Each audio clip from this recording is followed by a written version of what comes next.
Bu 10 gecənin qədrini bilin, kiçik qardaşlıq üçün sizə deyirəm. Bu 10 gecəyə elə yerə meyrac eləyə bilərik ki, heç kəsin ayağı ora dəyməyib.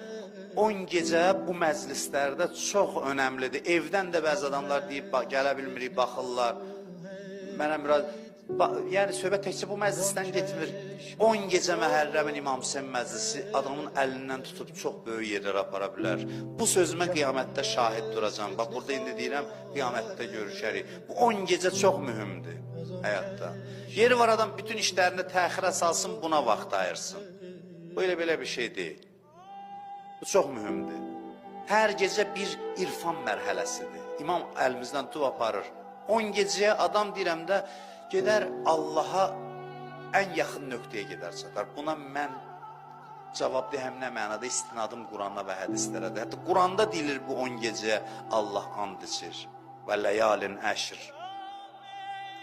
Nə hacətiniz var, nə istəyəcəkdiniz? İmam Hüseynin o bəlalı bacısı olan xanım Zeynəbə təvəssül edir. İlahi sanand verirəm Həzrəti Zeynəbə bu qapıdan bizə əl boş naümid yola salma.